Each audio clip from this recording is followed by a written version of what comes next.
So with that, I'll pass it on to Bassel to cover off on Middle East.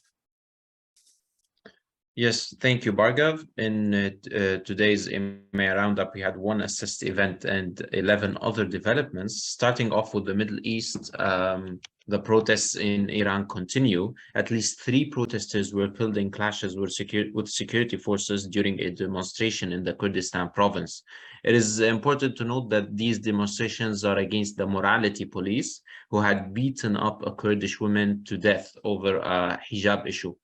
The issue has been met with widespread criticism in Iran and around the world, which have led authorities to cut the internet in response to the widespread anti-government protests. Also, according to some media sources, that Iranians lost access to several social media platforms, which include Instagram and WhatsApp. That's all from the Middle East today. Over to you, Sitati, to cover on developments across Africa. Thank you, Bassel and Bhargav. Today in Africa, the biggest issue is the planned nationwide protests by the National Union for the Total Independence of Angola party on September 24th. This particular party is the second largest in Angola, as well as the leading opposition party in the country.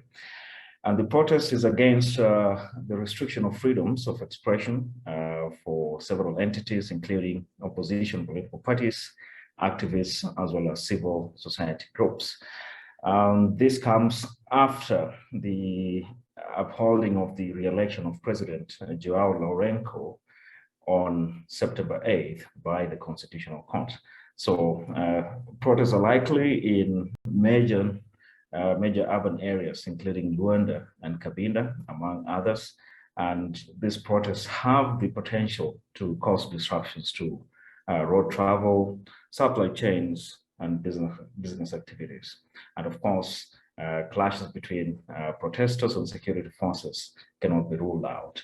So that's all from Africa today. Back to you, Bassel, to cover Europe. Thank you. Thank you, Sitati. In Europe, there are quite some important developments on the Russian-Ukrainian conflict. So yesterday, during a televised speech, Russian President Vladimir Putin announced partial mobilization of the Russian military. This is actually considered the first military mobilization in Russia since World War II. And denotes that at least 300,000 reserve troops are expected to be added to the Russian military in the coming weeks. So President Putin cited that the decision for this mobilization comes amid threats against Russia's territorial integrity and sovereignty, and also that he will use all means, including Russia's nuclear arsenal, to defend the territory. This actually comes after he accused the European Union and the North Atlantic Treaty Organization of threatening Russia and supporting and encouraging Ukrainian forces to push military operations onto Russia itself.